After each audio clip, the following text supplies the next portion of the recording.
Hi, my name is Seth Mills. I will be giving a presentation on my first project for my Business 110 class. Just a little bit about myself. I work for Lowe's Home Improvement, so I do deal with business every day. I am a head cashier there, so in business terms, I guess you can call me a low form of management. So the first slide talks about stocks. And with stocks, it's how a business knows what products need to come in, what is selling, what to invest in. Think of it as, I have a stock with Lowe's. Lowe's just rose 17.6 in their stock this upcoming year. So with that being said, that helps us. We're beating out Home Depot with our stocks. And yes, that could be due to the hurricane that has happened around, and it's just been an ongoing thing that has just helped a hardware store stay intact. But with that, not only am I gaining money down the road if I ever choose to buy out, but I have money invested in a company that is thriving. That shows that I am a holder of a company that is being successful, and that's how investors look at it, investing in a company. My second slide is about competitors. So Lowe's competitor used to be Sears and Home Depot. So now Sears has recently closed down stores, which that is a terrible thing for stockholders that was in Sears.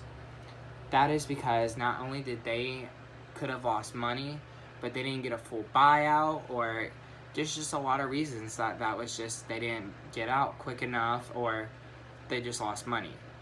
Some Sears stores are still open, but just not in local regions. And that's because one store was just not doing good and it was not showing profit. And when a company is investing more money into a store that is not making its sales or profits to keep the product in the store, to keep the stockholders happy, it is just not a store that needs to be open. They will close down and put more resources and more time and effort into a store that, say, is in Wisconsin that is thriving.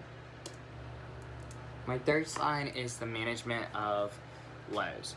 So as your top management, you're going to have your CEO. Our CEO is named Marvin. He recently came from Home Depot, so we're kind of taking what he has learned from Home Depot into Lowe's. So now not only are we thriving on the old Lowe's policy, we are thriving on the new policy too. So our middle management will be division managers, or our store manager. They are right there at the middle management. They hear from the CEO, then it goes to district manager, and then it goes to him. He enforces it onto our store manager. So then our first line manager is going to be your supervisors, your head cashiers, and your assistant store managers up in Lowe's. It's the same way with Home Depot. They might be named something different, and I did not do my research to see what they call Home Depot's line of management.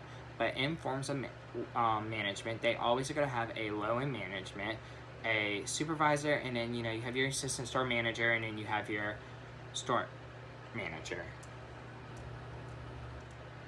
So how managers act. I have to watch the way I talk to my cashiers, because each person takes actions different.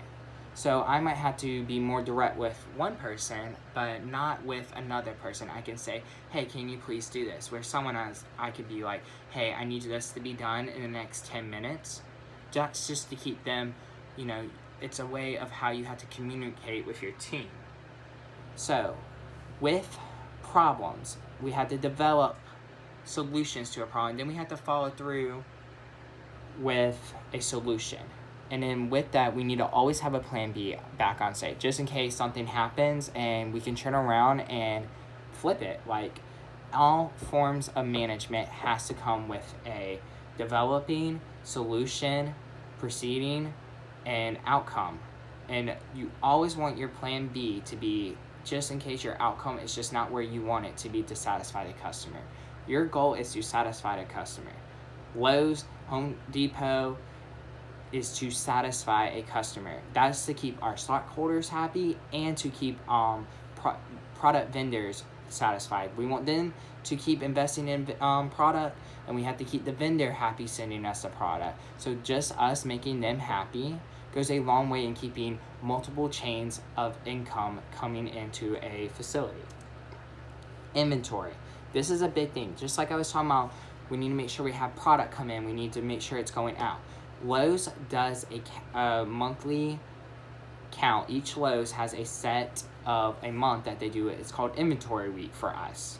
So we will go down each aisle and see what is selling, and corporate will take that into consideration of what they need to boot out, what they might need to bring in to fill in the empty number that is not selling. And then we'll have like a clearance rack or a non-stock item to get it out. So hey, this is marked down for this low. It's not gonna be sold in another store, so we're gonna have to mark it down for this percentage to get it out. And then it might pop up in a customer like, oh, I need that for $7. That's such a good deal, and we need to keep that. Then again, you have your stockholders happy, you have your vendors happy, you have your products happy, because not only are they finally getting their product sold, but the people that have invested in that stock of that vendor is being happy that their product is finally selling. That means their investment is paying off. So my site is this site, and then also the site is me. Lowe's and Home Depot are run off of a same chain. I want to explain that we manage as a team to build a business relationship with our customers and make them feel welcomed. And that is all this business class is showing me, that what I've learned in this business class so far is the same thing as it is when I'm at work with policy, and what my managers tell me to pass down to my cashiers, pass down to the loaders, is that it's a focus of making sure that the product is being sold good, to make sure that our customers are happy, because if you have a happy customer, you have a happy company. And that's all that matters. You just need to make sure you have a happy customer so you can have a happy company. Thank you, and I hope that this finds your needs. Again, I'm just going to try to angle it so you can see it a little bit better. Let's start from the beginning. So